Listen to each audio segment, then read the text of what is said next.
তো সবাই কেমন আছো? আমি শিল্পা চলে এসেছি একটা রান্নার ভিডিও নিয়ে তোমাদের সাথে।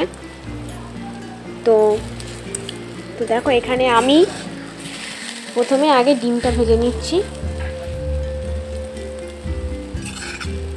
তো ডিমটা ভাজার পরে ডিমটা ভেজে নিলাম। তো ভেজে নিয়ে আমি একটা প্লেটে এবারে তুলে রাখছি। এখন আচ্ছা, তোমরাই বলো তো যে আমি এটা কি রান্না করতে চলেছি আর কি তরকারি করতে চলেছি। নিশ্চয়ই দেখে বুঝতে পারছো তোমরা।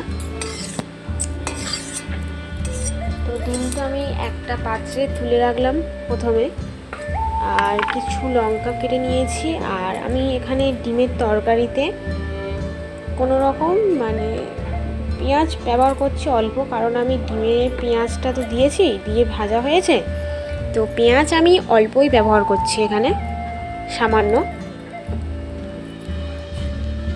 টমেটোটা নিইনি, কাটিনি আর। তো এখানে আমি কড়াইতে একটু সরিষার তেল দিয়ে দিলাম প্রথমে।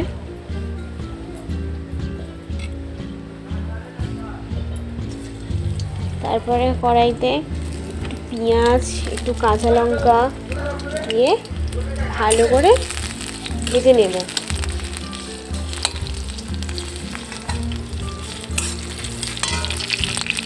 তুমি একটু ভালো করে ভেজে নিলাম।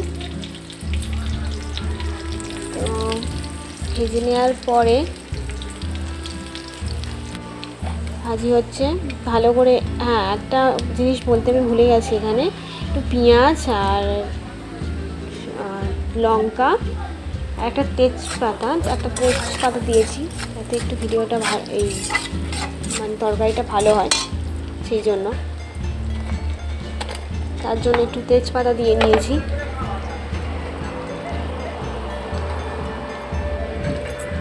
তো পাতাটা দেওয়ার পরে একটু ভালো করে ভেজে নিচ্ছি আমি। পেঁয়াজ, লঙ্কা, তেজপাতা তিনটে জিনিসকে ভালো করে আমি ভেজে নিচ্ছি প্রথমে।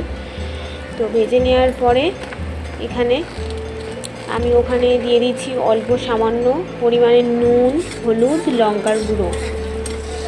তো তোমরা তোমাদের পরিমাণ মতোই দিয়ে নেবে যেটুকু পারো। এবার আমি আলুটা ওর সঙ্গে কষিয়ে নেওয়ার জন্য, হ্যাঁ, আর একটা কথা তোমাদেরকে, তোমরা কিন্তু আলুটা সিদ্ধ করে নিতে পারো, নাও করতে পারো। আমি এখানে আলু সিদ্ধ করিনি, কিন্তু আমি এখানে আলুটা কাঁচাই দিয়েছি, দিয়ে ভালো করে কষিয়ে নিচ্ছি। তরকারিটা একটু জল ঢেলে ভালো করে কষিয়ে নিচ্ছি। তোমরা এখানে সিদ্ধও করে নিতে পারো। এবার এটা আমি কিছুক্ষণের জন্য গ্যাসটাকে লো ফ্লেমে দিয়ে কিছুক্ষণের জন্য আলুটা সিদ্ধ হতে দেবো। আর তোমরা যদি এই ক্ষেত্রে যারা নতুন রান্না শিখবে, তো আলুটা তোমরা কিন্তু আগে সিদ্ধ করে নিলে বেশিক্ষণ তোমাদের ফোটাতে লাগবে না। তো চলো, তোমাদেরকে আমি একটু বাইরেটা দেখিয়ে আসি। বাইরে ওয়েদারটা খুব সুন্দর ছিল আজকে, ওয়েদারটা ছিল বাইরে।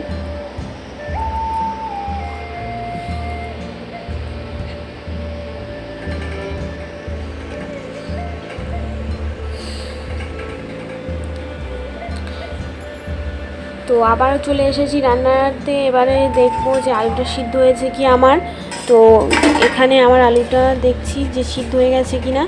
তো প্রথমে আমি খুন্তির সাহায্যে আলুটাকে একটু তরকারিটা নেড়ে নিয়ে, তো আলুটাকে একটু পিস করে কেটে দেখলাম যে আলুটা কেমন সিদ্ধ হয়েছে। এখানে আমরা যেমন আলু একদম সিদ্ধ খাই, তো তেমন যদি সিদ্ধ হয়ে যায়, এরপরে কিছুক্ষণ ফুটিয়ে আমরা গ্যাসটাকে লো ফ্লেমে ছিল সেটাকে একটু স্পিড বাড়িয়ে গ্যাসের হাই ফ্লেমে দিয়ে, তো এবারে তরকারিতে আমি ডিমগুলো দিয়ে দেব।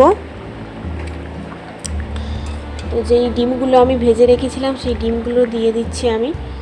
তো চলো, আমাদের তরকারি রেডি। কেমন হয়েছে সবাই জানিও।